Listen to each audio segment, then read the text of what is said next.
I am going to record it because even though we're using Jake and we're using Marie and we're going to go into Laura Holmes, all you got to do is think through some of this stuff for yourself. Okay. And by the end of it, each and every one of you guys should be able to get a pretty good idea. So I'm gonna start by asking a bunch of questions, and Jake, Marie, you guys are gonna have to kind of answer back and forth on this. Okay, it's gonna be a little bit more of a brainstorming, and I'm actually gonna do this, try and make it easier for the recording, since it's gonna be the three of us. There we go. So you guys tell me, who's the avatar that we're going to focus this in and around? I have our avatar sheet if you want me to pull that up. Yeah, just tell me who it is. So the typical PCSing family in and around Fort Bragg. So we just use Bill and Donna Smith to keep it simple. They're early 30s. Probably have one kid, and they're active duty military. Okay, I'm gonna make a couple. They're active duty military. There's no way in hell that they got one kid. Don't even try that crap.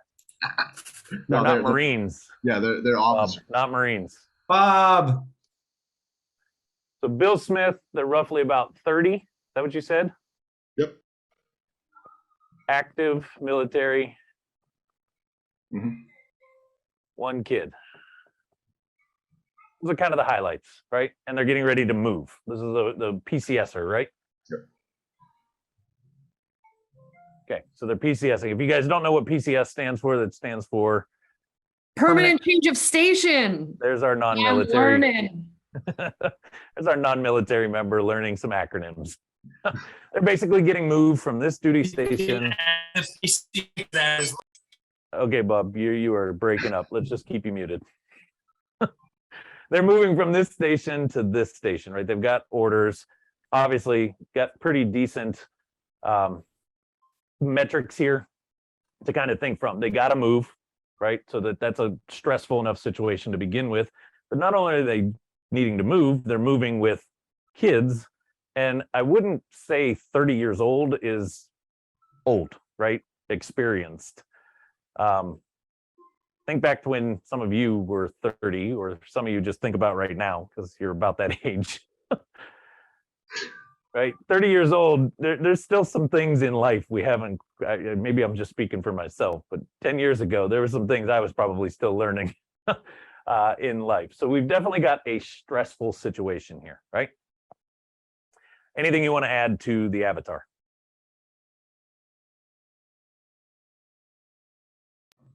You got anything extra, Marie? Short fuse. Well, that's going to be some results of things. No, that's Sometimes I'll take a grain of salt with this one.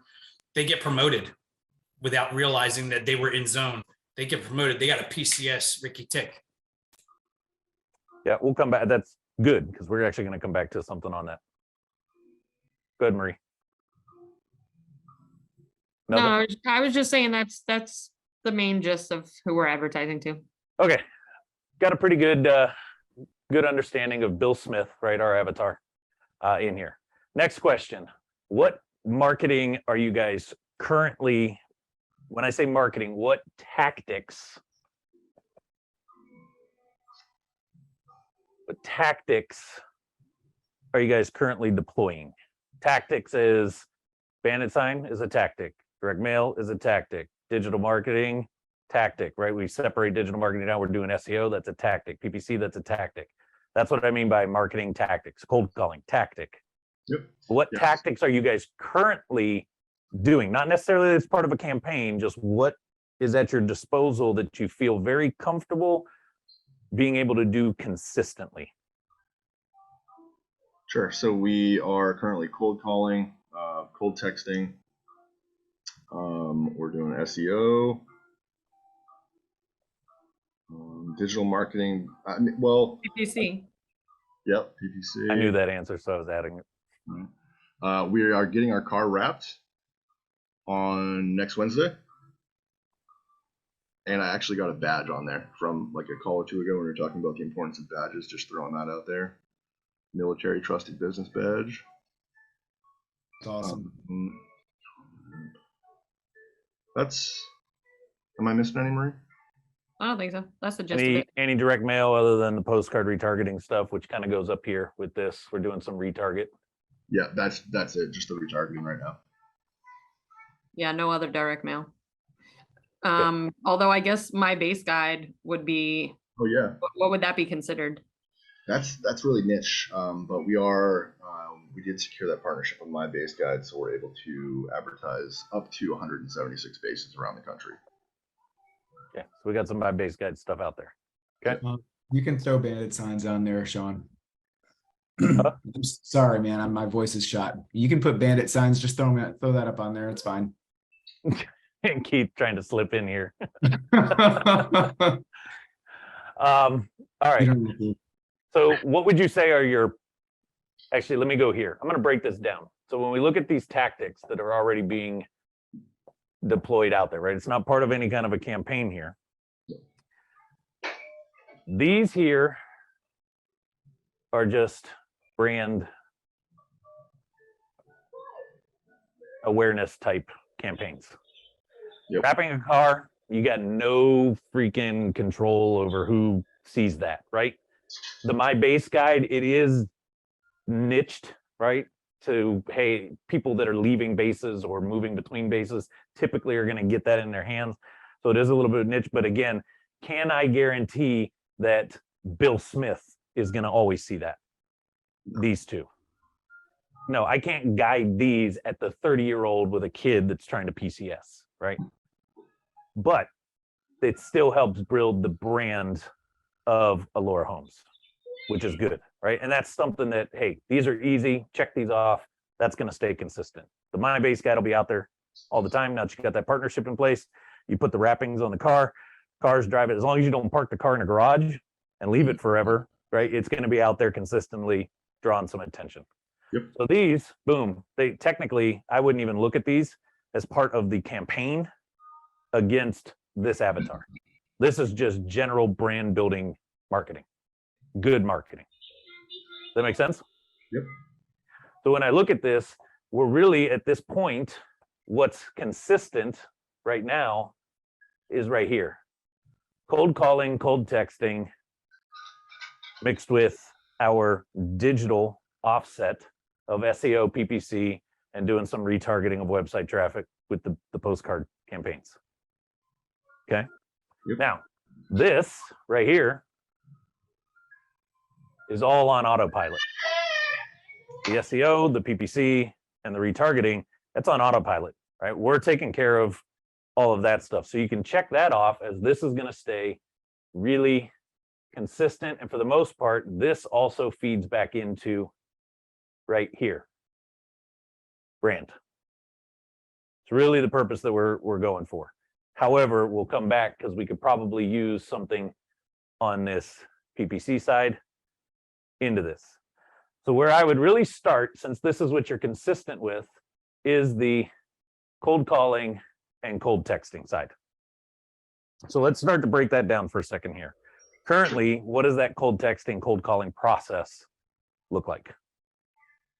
We are generating our lists on batch leads, and we're keeping our target really open. I mean, there's really not a way that you can search for, military families in a certain zip code, right? So we're just pulling lists based around, minimum 1 bed, 1 bath, 10 years of ownership, just so they have at least a little bit of equity in there. And we're really keeping it very broad because Fayetteville, there's only around 350,000 people, and we hit that pretty quickly. So we pull a broad list, skip trace that, run it through our data scrubber, and then we have our VAs push out just cold text messages. We have a series of templates that go out that beat all the phone filters and everything through launch control. And then we have a team of cold callers dialing for us through, what's that company? REI Leads, but we're not so sure about them. Don't consider this a recommendation. Yeah, now who's doing it doesn't matter. It's the process, right? At the end of the day. Okay, so something that just came up in that conversation that my light bulbs went off for a second. We're pulling a very broad list, so we can't really nail down that. Right. So my question goes back to, is this really our ideal avatar? Or are we too granular with the avatar right now? I mean, right now I'm inclined to say that we're too granular with the avatar. Is this the I wish we had these type of people every single day? Or is this this is what's typically around this area? That's what's typically in the area, but that's not the majority of the sellers that we're coming into contact with. So on that, does everybody understand where I just went with that right there? This is the, hey, wishful thinking. I would love to just deal with nothing but 30-year-olds with a kid, roughly, 1, 2, 3 kids, something like that, that's trying to PCS and move out. That would be the great, perfect, everyday under the sun candidate. However, if I'm trying to target that in a market that doesn't necessarily exist every day of the week, it's no different than when we sell a house, right? We rehab a 5-bedroom, 4.5 bath, 15,000 square foot home. Did our buyer pool just shrink? Vice a 3-bedroom, 2-bath, 1,500 square foot house. Buyer pool just got really big. Well, we just did the same thing here with our avatar. Is that person, is this version of Bill Smith, the 30-year-old with a kid PCSing, in the market? Probably. Is there a ton of Bill Smiths, 30 years old with a kid or two, trying to PCS out of the area or into the area? See how that number just shrunk? So the data that we're able to get our hands on to be able to do these 2 campaigns against up here, we just said we got to go a little bit more broad with the data because we can't nail that version of Bill Smith down. So I think the first step is we got to go back and redefine who's Bill Smith. Okay. Does that make sense? Yep. And I can't really see everybody else. I only see a couple of you guys in the video at the top. But if that didn't make sense, just unmute and tell me that it didn't make sense. If I don't hear anything, I know we're good. I think we're good. So with that being said, what is the average everyday military Bill Smith, or not even necessarily military, but just maybe it's a veteran in the area, whatever the case. What is the everyday average Bill Smith in the Fayetteville, North Carolina area?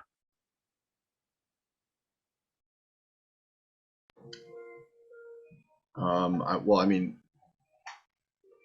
it's got one of the largest military populations in the country. So that's where the original idea for the avatar came from. There's an incredible population of retired military as well. And then you also have service providers around the base that are not affiliated with the military. So it's kind of a diverse mix. So the average Bill Smith's an active or veteran, right? Yeah. Active, retired, one of those 2 categories. What's roughly the age group? And it could be a big gap, right? Yeah, it is. Is it 18 to 70? It really is, because you have these 18-year-old kids that just get stationed at Fort Bragg, and then Fort Bragg's the center of the universe. If you're special forces, that's the joke. So these people stay here their entire lifetimes. So then add contractors to it too. Yep. Is there contractors there? Absolutely. So active, veteran, sometimes they fall into that category, or they're just civilian contractors, right? Yep. Age range 18 to 70 years old. What else can we think of here? Think of the data that you've already pulled. Yeah, dependents that are stateside while their spouses are overseas. Typically are you seeing data that shows typically females being stateside? With our data, yes. Yeah, we're seeing that. It's not a gender dig or anything like that. Just that. Yeah, no, that's what we've come across so far. Yeah. So the females at home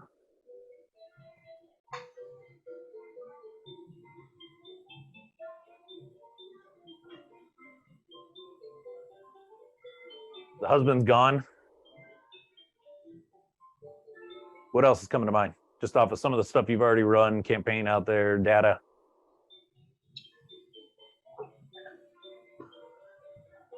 I mean, that's really the majority. What's the big pain point during this transition if all of this is going on?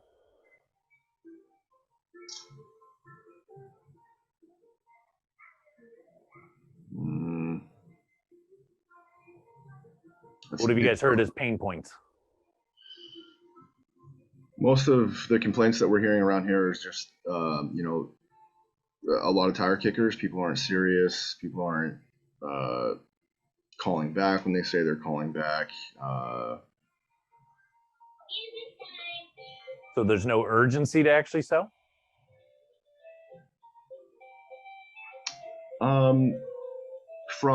From the seller's perspective, it seems like there's no urgency to buy. They're in urgent situations and they're not finding the right people that are willing to actually buy. So they're in a situation where they need to sell, but they're feeling like there's no serious individuals out there so they're not taking you serious.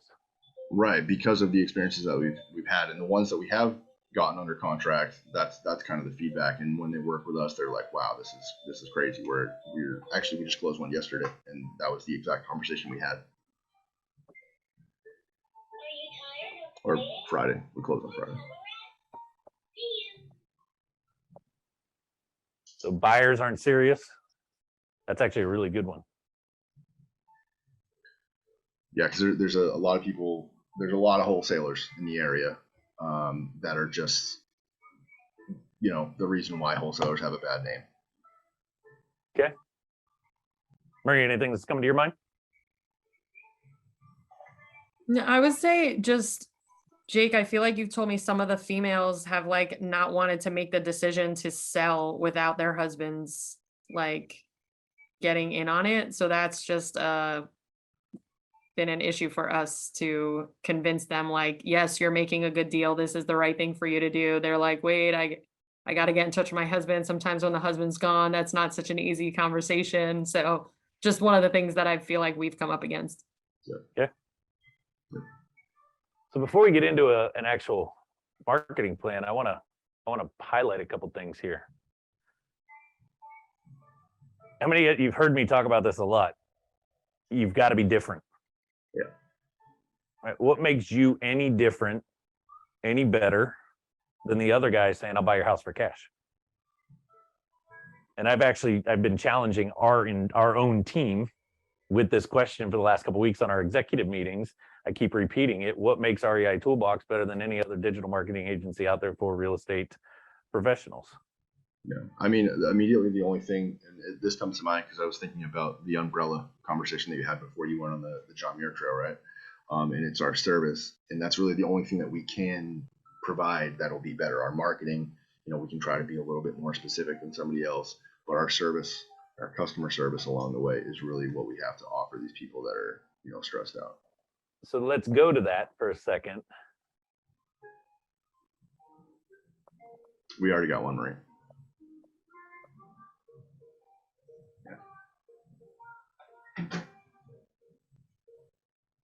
It's scheduled. What makes you better?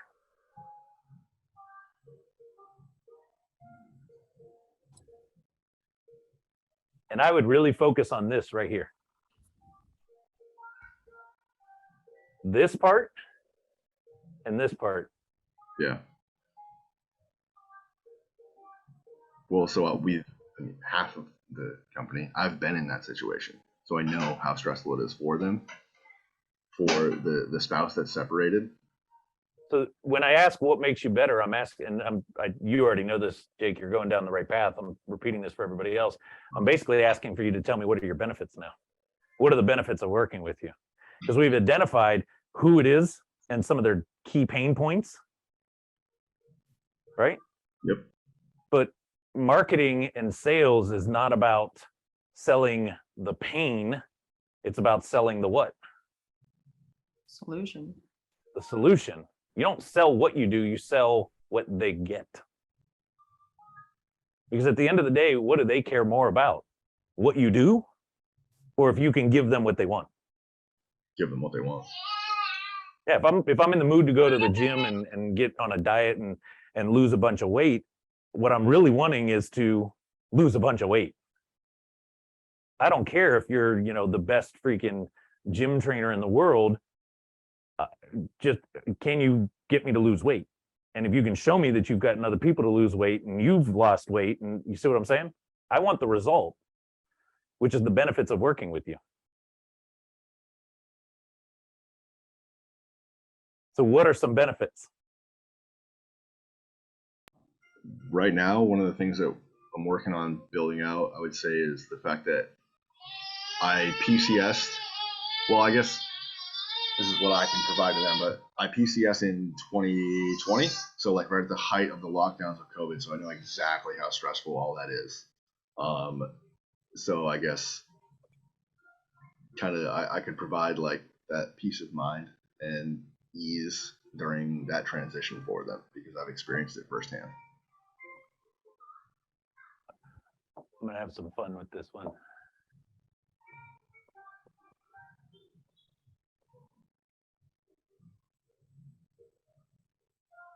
You got the t-shirt. That's basically what you're saying. Been there, done that, got the t-shirt, right? Oh, okay, yeah. You got the t-shirt. Come on, I'm going back to I'm already thinking ahead to some certain style videos. What else? What else makes you different thinking in this area? Well, veteran owned itself is the number one thing. Specifically the fact that he's PCS twice and understands that process, I think is getting more specific. Yeah, that's what I'm talking about here, right? We Right. can unpack that in a number of different ways of what do we mean by get the t-shirt? I've got the t-shirt. Right. But you said Well, something here. I'm trying to help you. I want you guys to think of it without just me coming out and saying it. But Marie, have you ever had to make a decision, a very serious decision, without Chris being able to be involved in it? Yeah. So not only has Jake been through this PCSing during a very stressful time, PCSing as a family, PCSing right during a not even just PCSing, moving from one country to a completely different country in the height of mass lockdown.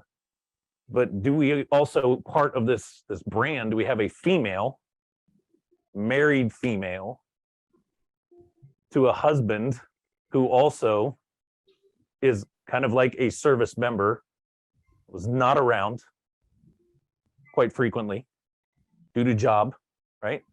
Mm-hmm. And as a mother and as a wife, I also get what it's like to have to make some of the decisions without the husband around.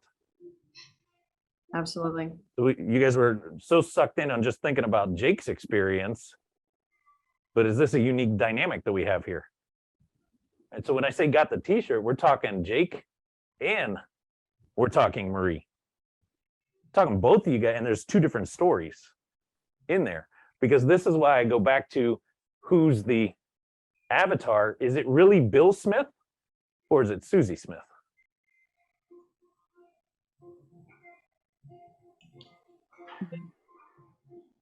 Who really are we targeting during some of this? And you're probably going to have to dissect this part up here a little bit deeper, because 18 to 70 is a wide range. That younger crowd might be here, and we're actually targeting the female. I don't know why my internet just dropped. You guys are there? Okay. We're still here. Don't break your touch screen. It suddenly showed that my internet dropped. There it goes. Some of this marketing, right, part of this campaign, we might want to actually say, hey, we're going to design part of the campaign to target more female focused, which means we're going to bring more of Marie into this mix. But the other part of this campaign needs to come out the man, and that's when we're going to bring more Jake into this mix. This making sense so far? It makes a lot of sense. Everybody else that's on the call, this making sense? Anybody have an aha moment just there? Making sense. So I'm going to still push on this one here.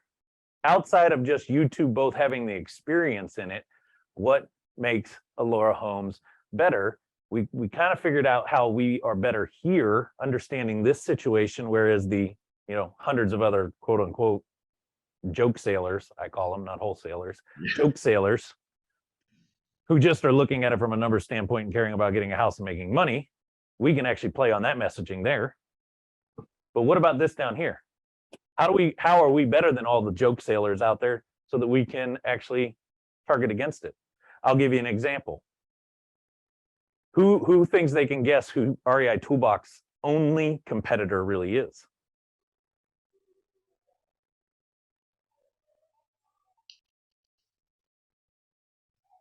There's only one. Who's heard of Carrot, Investor Carrot? Oh yeah. There's hundreds and hundreds and hundreds of other digital agencies or so-called digital agencies or people that are spinning up their own agency because they think they can do this stuff out there. But when we really sit down and look at it, the only one out there that truly can compete with us, knowledge, skill, process, team, right, is Carrot. Well, what is the big differentiator between REI Toolbox and Carrot? Carrot, you go spin up their site for $197 a month. You still got to go into the back end of their system. You still got to be the WordPress person. You still got to do this stuff. Or you now then got to go into their marketplace and find a different company, one of their marketplace people, to do the stuff like PPC, SEO, and all this other stuff. Well, what makes REI Toolbox different? Those services. We brought it all together. Yeah. You don't have, you come to us, we're the one-stop shop. You don't need to go stress out about all this other stuff. We got your back. We'll meet you every step of the way, right? Because why? Just like these people are saying buyers are not serious. What do we hear all the time? It's overwhelming. I'm confused. I don't know what all I really need to do. So everything that we design is to push on that. We got your back, right? We're here every step of the way with you. That's the big thing that makes REI Toolbox different. So what makes Allura Homes better than any other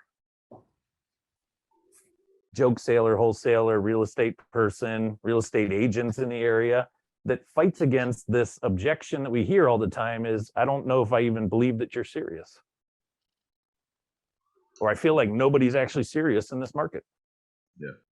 So this actually came kind of recently. We originally just got together to wholesale, but now we're offering military housing. So we're buying these properties and renovating them and turning them back into properties for other military families. So that's the whole purpose behind us buying, and not just buying to buy or buying for the numbers. So say that again. You're buying to do what?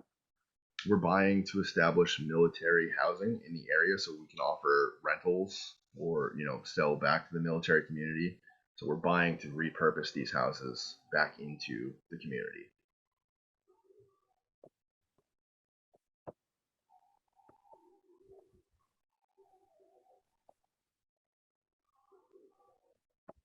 Buy military for military. Yeah.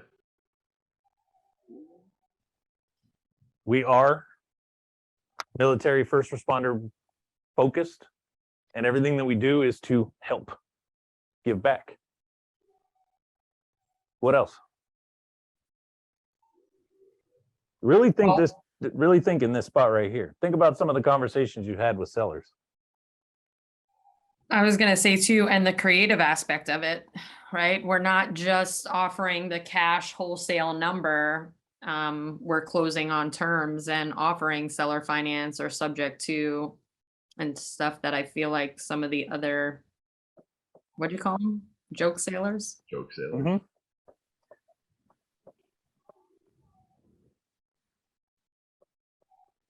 You're not a one-trick pony. Yep. Okay. You've got options.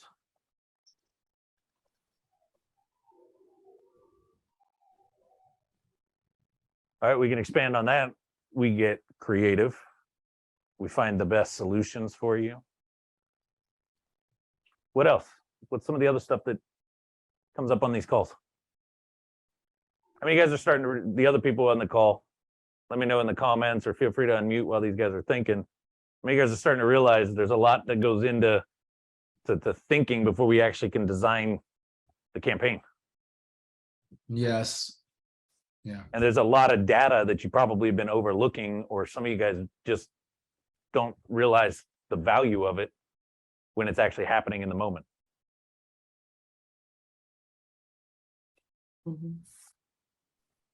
I'd say to go along with a buyer's not serious issue, that when they make an offer and they stick to it, they actually follow through with it. I'm going to bring you.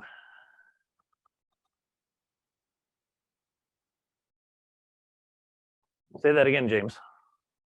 As when it comes to the buyer's not serious issue that they're hearing about, they actually follow through with what they say. When they make an offer, they don't back out of it, or have a weak offer. They actually say they do what they say they're going to do. Saying it's one thing. How do we prove that? Testimonials. There it is. Do you guys have testimonials? So we have an appointment with the seller that we just closed on Friday. She's going to do a video testimonial, and we closed subject to seller finance deal with her. And she literally said that we were what was her wording?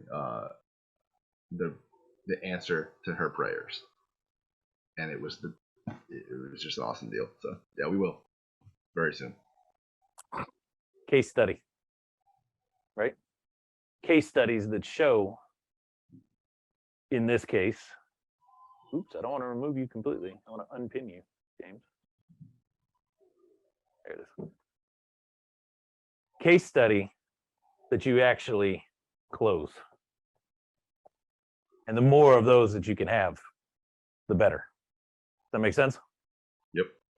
Obviously, there's still a lot more that you guys can unpack in this, but is this helping to get kind of the wheels greased, get this ball going here?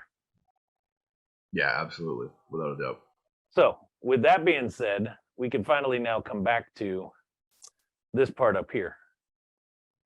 And we know cold calling, cold texting is kind of, you've got this built.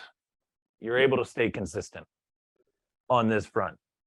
Again, the SEO PPC retargeting, we'll come back to that. A lot of it's just messaging and then playing on some of the search stuff that we know is out there, right? But this is your cold outreach. This is the outreach version of marketing. So break down the steps of this. I understand how you get your list. I understand how you scrub it, you run it against stuff. Once you know that, okay, boom, this batch of people somewhat fits this avatar that we're trying to target, what is step one of your current marketing campaign, marketing structure? Well, before I even answer, I'm immediately realizing that we're not being thorough enough in this first step. But right now, the way we do it is our VAs are the ones that are managing our cold texting and cold calling. So they're actually writing the scripts, the templates that are going out. So I guarantee they're not targeted enough for what we just went through. It's so that just goes to your to-do list that I probably would not have my VAs writing my scripts. I, the business owner, are probably going to sit down and write those scripts, or at least give guidance as to what should and should not be being said. I mean, we did that originally, but we just give them like free reign. So we'll rope that back in. So when I say what's the technical spot, what's the first thing that happens now? They've got, I get it. They've got scripts, they've got data, that kind of stuff. Is it, hey, they send a text message and then they wait 10 seconds and send another one, and then they wait another hour and try to phone call? What's the process that you currently got built? So we're in launch control. We send out 150 at a time, and then we filter through from 150 texts. Correct. Yep. And then we're doing 1,000 cold calls a day. But for the text messaging, we have a little bit more control over that because it's in-house, not a third party. So for text messaging, we're doing 150 texts at a time. and then we filter through those, set the disposition of, you know, how the text was received, if it was received. They get automatically recycled into a follow-up campaign if they don't respond. If they do respond, the VA is pushed to call from the texting, and then from the call they push to appointments. Okay, so text goes out. I'm actually going to draw this differently. The number doesn't matter. It's more the process that I'm looking for. So text goes, and then you're looking at a branch here. Yes, they replied or received. Replied, because received we'll still recycle them. Yes, they replied. No, they didn't reply. If yes, they replied, what happens? They, depending on the reply, we have quick replies set up, or really if they're not telling us to like F off or, you know, stick something in some place, then we're gonna pretty much try to call them right away. If we get Okay, any so type if of it's a positive reply, yes. then we call. Yep. Do we ask in there, can we call? Or do we just go immediately to a cold call at that point? Hey, they replied back, it met the criteria, it wasn't an FU, go to hell. So we just pick up the phone and call. Yeah, absolutely. We have way better results that way with cold outreach. Okay. And you've tested both ways? We started out not doing that, and people just kind of dragged their feet, and they weren't getting back to us. What I mean by is there a step between, have you ever tested in between here? Yes, they reply back positively with a follow-up text that just says, hey, is now a good time for me to call and talk to you? Or would it be better if I call you tomorrow in the morning or afternoon? Have you ever tried that? We have, but I don't have the data to, show you that comparison. I don't want to get too far off track, but I'd be curious to see what the data looks like right now, going from positive reply to how many times do they connect immediately with that phone call? What's the percentage of connection? Right, they answered positively, and then they pick up the phone and call them. And is it 50% of the time, 80% of the time, that person actually will answer the phone right away? Yeah, it's probably I would say less than 50. Because that's where I would look at, maybe there's another text that needs to go right here. That's just like, hey, is now a good time, or can I call you tomorrow, or or tomorrow morning or tomorrow afternoon would be better. Something like that. Okay, so call. Anything happens after that, or is it at that point now it's kind of a warmish lead and it gets pushed over somewhere else? Yeah, so on the call, they'll fill out the web form. So we have our VA fill out the web form, and then they'll fill that out, and then they'll get thrown onto our opportunities board and filtered around kind of situationally as the call goes. So once the web form goes in, is that when it gets pushed to your plate and it's kind of on you at that point? If it's qualified, if it's a qualified lead, and I need to get on there, yeah. All right, so back up here. No, they don't respond. What happens next? They get recycled into an automated campaign that'll send out another text message, and it has a 3, 6, 12 day time frame, and then they get pushed into a 3, 6, 9 month long-term automated follow-up. All text? This is all done through launch control, so it's all outsourced to them. The VA doesn't even have to go in there and organize it. Once she sets the disposition, once that automatically triggers. And at any point, if they were to reply back positively in here, it pushes them back over here? Yep. Got it. Okay. So overall, the only thing that's really kind of like popping out to me is this piece right here. Yeah. Looking at some data there. Okay. As far as a cold text, cold call kind of system goes. Yeah, absolutely. Now, the bigger part, and this is where we start to have some fun with this, is the messaging right here.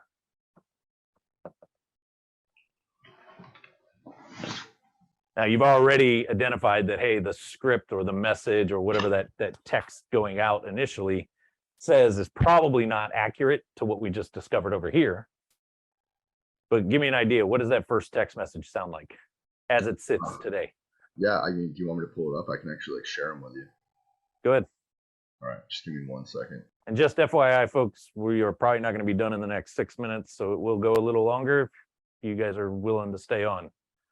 If you got to jump, feel free to jump. Is everybody else getting value out of this? I see a couple thumbs. Okay.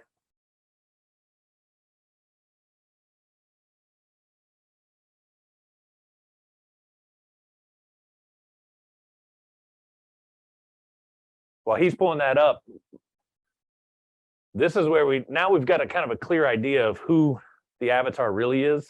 We've got an idea of some of their pain. We got an idea of how we solve some of that pain or how we alleviate the pain, right? And we know that, hey, the two types of tactical kind of approaches to marketing that I can consistently kind of operate with is this cold calling, cold texting campaign, and then my digital stuff, right? My website, the SEO, the PPC, the retargeting. So now it's about how do I tie all of this together? How do I make, right? Cold texting and cold calling, as much as I joke that it's hamster wheel marketing and it really is just relying on how much and how fast you do it to get results. What really makes cold calling and cold texting work really well is when we can tie it back into the digital footprint, because we already know they naturally want to go there to begin with. Let's just take the roadblocks out of the way and guide them there. Does that make sense? Not so much trying to guide them to the high pressure, come by the vehicle today. How about I guide you to something a little less threatening to warm you up a little bit more? Does that make sense? Do you get those, Jake? Yeah. Do you want me to share my screen or just read them out loud? No, share them so that it's on there. Yeah, absolutely.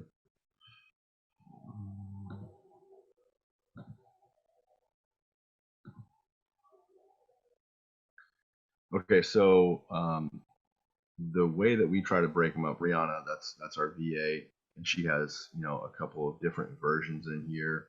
We also have different texts for if we're looking for buyers or if we're speaking to people that we pull a foreclosure list. So we do get specific, but just not specific with that version of the avatar that we just worked out, right? Okay. And then Let's keep it on the, give me kind of, what's that first text message that typically goes out if we're attacking the seller? Sure. Hey, Bill, I hope you're doing great. Your place is a real estate project I would like to take on. Are you able to discuss deals? And then it would say their name. So you're seeing and hearing some weird verbiage in there, and the language it doesn't read right, but it's because we need to beat spam filters. So there's a lot of negative words that we can't use in cold outreach on the first message that the large cell providers will just slap right out of you. Never even make it to them. Doesn't stand a chance. This is where Lead Vault comes in better than Launch Control, to be honest. Okay. Thanks to a governmental act that allows platforms like Twilio to be able to do legalized cold outreach. Nice. Cold texting, where you don't have to necessarily watch too much of that language. Beside that point, though, who catches some of the maybe not the greatest verbiage as far as what we're trying to say here?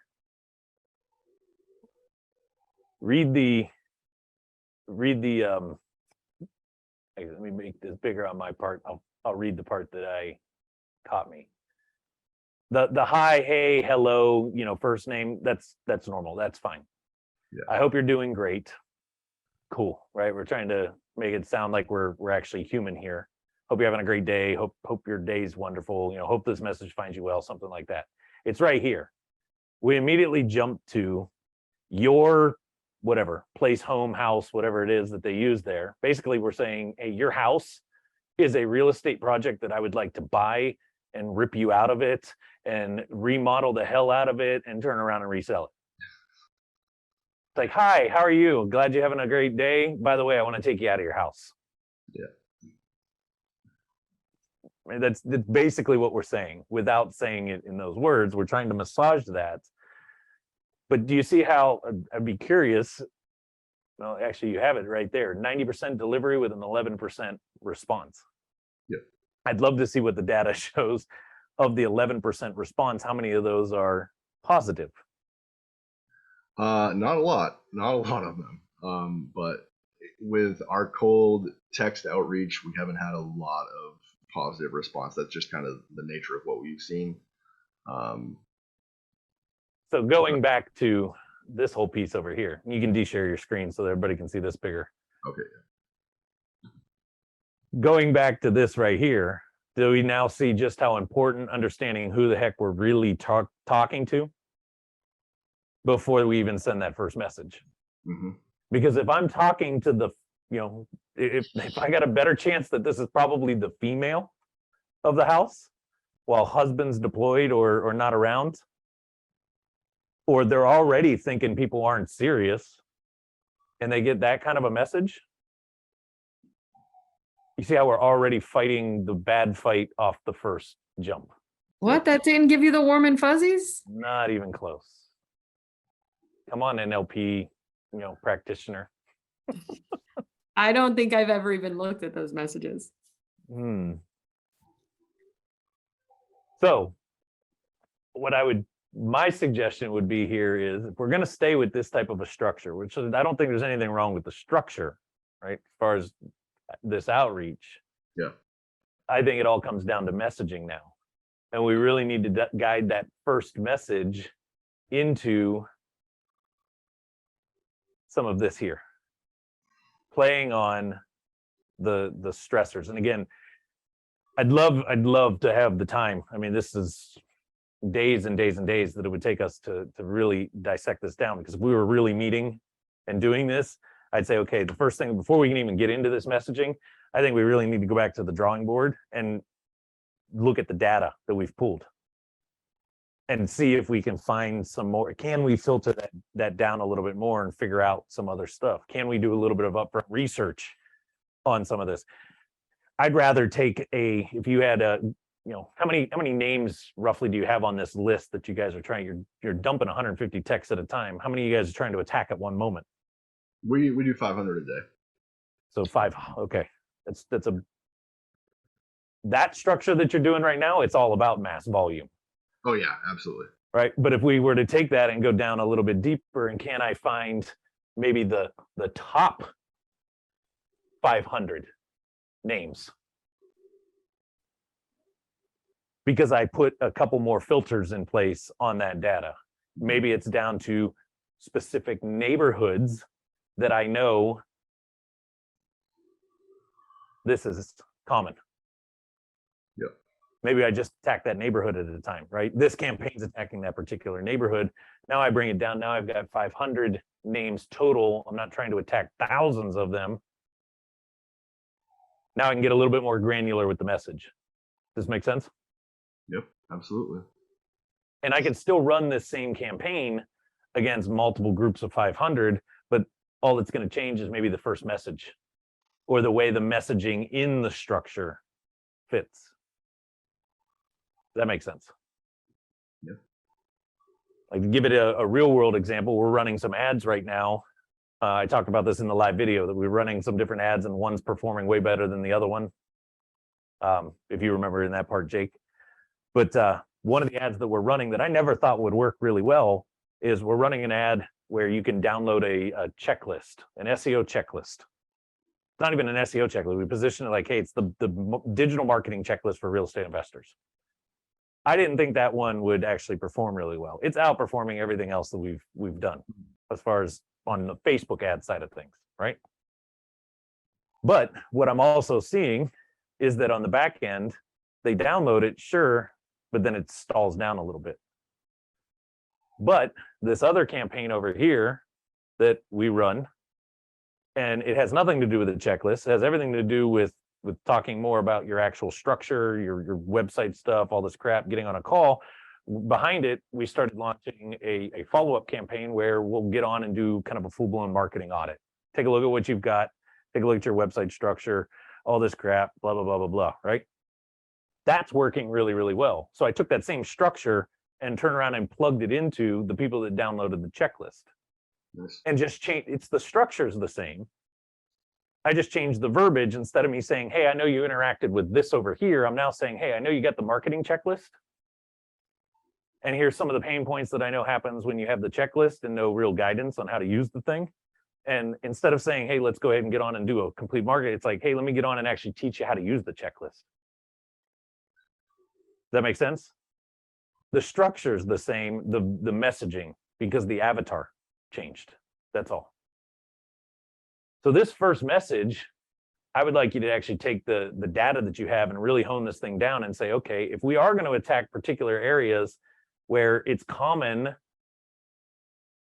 that the female is the one receiving this, well, then guess who that message needs to sound like it's coming from?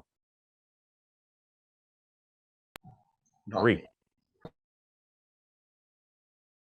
And it's more of a question, right? What is the goal that I'm actually trying to achieve with that first text message? The goal is right here. I'm trying to, all I care about is that they reply positively. I'm not trying to get the first text message to land the phone call. I'm trying to get the first text message to what? Start the conversation. Start the conversation. That is it.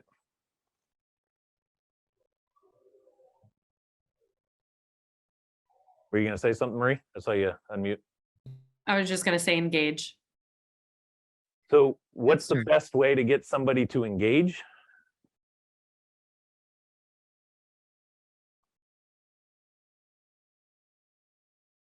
Story. What's the best way to tell the story? Video. So how does a text message get to a video? Send them a Eliciting a link to our positive website. reply. Say that again? Send them a link to a video on our website. That link is going to come right here. After they've replied and said, yes.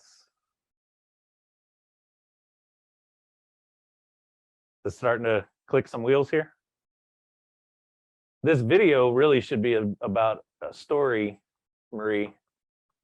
In this case, if I'm going to attack these women, this should be a story of a time you had to make a decision, a really serious decision, when Chris wasn't around, or Chris wasn't capable of doing it. And I already know the story that you probably could tell. That has to do with his health. You didn't actually have to make a decision there, but you were already thinking that you were going to need to make decisions that impacts you, him, the kids, the family, the whole 9 yards, right? Yep. Just because we're targeting people that are trying to possibly sell homes doesn't mean our story has to match the actual situation, right? I don't have to tell a story of a time I tried to sell a house, my husband wasn't around, if you didn't actually deal with that. I know the pain that other human is going through, right? Being a female, being a mom, being a wife, needing to make a very serious decision without the support and guidance and possible feedback from her husband. That's the message that I'm trying to nail, right? I don't want to lead with this whole, hey, I want your house. Because why? Let's go some NLP stuff for a minute. Conscious and unconscious brain. The conscious side of their brain's doing this right here. That message coming across is just another one of them freaking unserious, non-serious jokester companies. Mm-hmm. Conscious mind just like threw up every red flag, right? I want to go subconscious. I want to catch them off guard.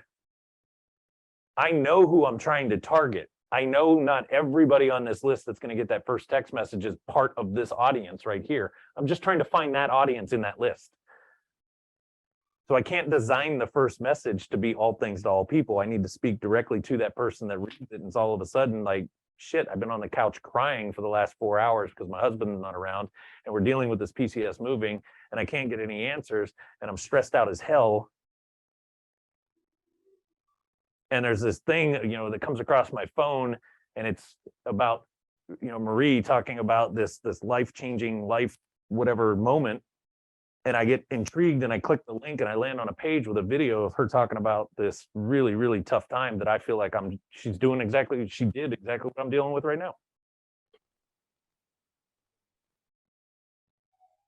Yeah, that's going to be great. I mean, so I'm just sitting here thinking like we probably have not even just spouses that have family members overseas, but military, active duty, they're spending 10, 12 hours a day at work. 90% of the spouses are at home, usually with the kids, usually overwhelmed and super stressed and not able to talk to the spouse. So it doesn't just have to be overseas. That could be super applicable for 90% of them just at home that can't talk to their husband on a daily basis, or Correct. This is why I go back to, you have to really get clear here. Yeah. That has to be clear. For this type of marketing to actually drive strong enough results. If not, you just have to play in this type of marketing, you have to play the numbers game. Yeah. You're left cold texting, cold calling thousands and thousands and thousands of times to get one. Now it's going to feel painful because it's going to feel slower, because you're going to want to send out hundreds and hundreds and hundreds of messages at one time, because shit, I need a result, right? I need a deal. We go panic mode. But in reality, if I just slow it back a second, get really clear on here and really clear on the message, and guess what? You're probably going to have, I don't know, against this type of, that big of a range right there, you probably can easily have 15 to 20 first messages. Yeah. That are going to kind of get cycled through to see what clicks. And you could use the same lists because you're not changing the area. So you'd save money on skip tracing too. Correct. Awesome. But if we can get back to the data and find out, is there some other parameters to try to help narrow that down a little bit more, or segment it, let's take a look at the list and find, can we create segments of this list? We might not know all the answers, but could I take that list, look up some areas, look at, okay, these zip codes, it's typically closer to the, 50 to 70 retired age is living in that area, right? These areas over here, the styles of home, this kind of stuff, that's more this younger, probably more on the active duty side of things. That's kind of the area that they're living in. Oh, this area over here, a little bit more established family, right? Maybe they're on their third move. They're a little bit more seasoned, because guess what? We can't play on this whole, what some of us were talking about up here, PCS, stress, all that stuff. If you've done this 3, 4, 5 times, yeah, you're at E6, E7, E8. Shit, this is just another walk in the park for you, right? So I can't put a messaging about stress and all this other stuff because they're like, I've done this enough times. So I'd come back to the data first and say, okay, let's separate that out so that we can, because you've got the structure that works. Now we just have to look for in the messages, where does it make sense to, instead of just asking for the call, where does it make sense to bring our web side of things, our website, into it? Hey, go ahead and go here. Or you can give us a call. Yeah, I mean, honestly, just hearing that, I can't believe that we haven't been pushing to the website from text sooner. Especially even like the how it works page and other things. Like I feel like that's a generic, it's generic, but it's also specific because we created a specific how it works page. So it's a generic message that can go out to the 500 people on the list, but it's, giving them an insight to actually who we are. Which page is that good video on? It's the Fayetteville. It's the Fayetteville one. The Fayetteville location page. just in case Keith and James haven't seen that video. There's some others on here. What up? This right here, this needs to be a ginormous marketing and sales asset for you in this campaign. We should be pushing like crazy back to this. At Allura Homes, it is our mission to make selling your property hassle-free. We have a team of experienced real estate professionals ready to guide you through the process.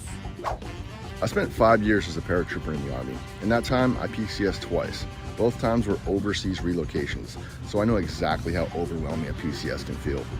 If you have a house in the Fayetteville, North Carolina area that you need to sell fast, you have come to the right place. When you work with us, you won't pay any fees or commissions. PCSing is stressful enough as it is, and selling your home the traditional way with a real estate agent can take several months or even up to a year. It also takes a significant amount of effort and money to update a house and list it for sale. If you don't have the time, you receive short notice orders, or just can't afford the expensive repairs, we can help. We buy properties in any condition and work around your time frame. I'm talking about those 4-day weekends barrack bash properties. You're enjoying a nice evening writing SOPs and a paratrooper crash through your roof. You got a PCS send-off barbecue for one of your buddies, and Private Snuffy drove this 24% APR 2022 GT500 through your garage door. We'll buy it. You don't need to fix, repair, or clean your property. We present you with multiple offers and you get to decide what works best for you. For more information, simply fill out the form below or give us a call today. We look forward to working with you. That video, right, should be one of the forefronts. Not, hey, go check out this video, but a simple piece in this early on text message that's like, curious about our process, want to know how this process works, want to know a little bit more information about us. Not, hey, I want to take your house.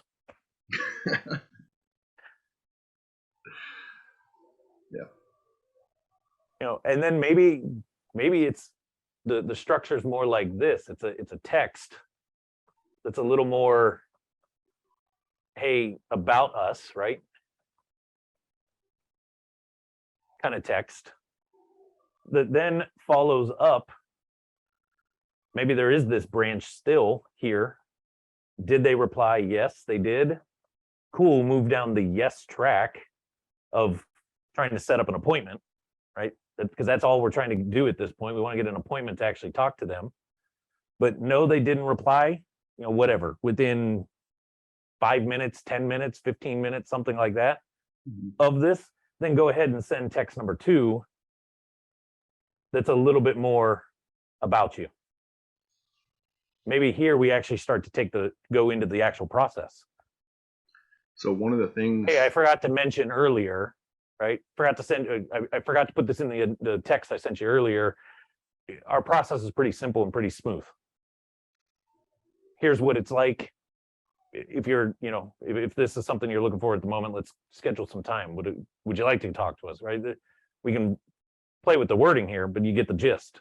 I'm basically just following up shortly after, like, oh shoot, I forgot to tell you. Yeah, and it can push them to the How It Works page too of that video. Correct. This could be more, hey, about us, and we're really driving on this whole Fayetteville, right, page. But this one here, we're driving more to the About Us page. But every opportunity we have to kind of push them back, get them to the website. I didn't mean to cut you off earlier, Jake. oh yeah, so I was kind of going back to what you had mentioned about Lead Vault having, some capabilities that some of the other platforms don't when it comes to cold outreach. So we're really limited. I mean, like the list of keywords that we can't say, it won't even let us send it. And I believe that some of those, messages that we're getting into now would kind of fall into that criteria. So is there any type of bulk SMS through Lead Vault, or does it have to be like individually entered? No, there's bulk capabilities. The only caveat that I'll throw into that is because Marie already had the Twilio account. So you guys actually, your particular lead vault account is actually associated to Marie's original Twilio account. Yep. And the reason I mention that is if it hasn't gone through it's like AP2 dash something or another compliance update, Yeah. you run into some issues. Now, if we were to transfer you back over to ours, you guys get rid of it. We transfer the phone numbers into ours, all of that stuff. We've got all that set up. That's the part that allows, and it's not just lead vault, it's because we're using Twilio in there, and Twilio, per congressional whatever law that came out in this space, as long as it meets this criteria, as long as it's following this AP2 dash whatever the hell the code was, Like the 10 DLC stuff. yeah, it actually, because it's a 9-digit phone number, because it has all these other kind of key pieces in the back, it's legally allowed to send text messages to other phones that didn't sign up to receive text messages. That's the key. That's what you're running into against on the other one. You bought this data, you have the number, but just because you bought it and you have the person's number, legally you don't have the right to text them. So you have to watch the verbiage to skirt around it so it doesn't sound like it's a marketing ploy. Right. Jake, real quick, we didn't have microphones on when we recorded those videos, right? We just had the iPhone on the. Oh yeah, on the gimbal. Yep. Okay, because the audio on those sounded fantastic for being outdoors. Awesome. Go iPhone. I hope it was iPhone. They just added on one of these. Yep, exactly. Yeah, just to keep the image steady. Yep. And then I mean, And it was close to your edited it. face. So And was this helpful? We did also, James, just so you know, we did use a script app, like a teleprompter app, so that the words were on the screen. And so I recorded my sections and then like just was quiet when it was Jake's sections. And then he recorded the same video walking the same path with his sections. And then we just cut them together. Okay, cool. I've actually been looking at teleprompter apps. So if you have one that you recommend, I'm all ears. On my iPhone, I think it's teleprompter light and it's Oh, free. okay. Okay, that's the one I was looking at. All right, cool. Thanks. All right. Jake, I love Marie, you guys. I gotta run. was this helpful for you guys? So helpful. Incredibly. Tons of info. Awesome. Awesome stuff.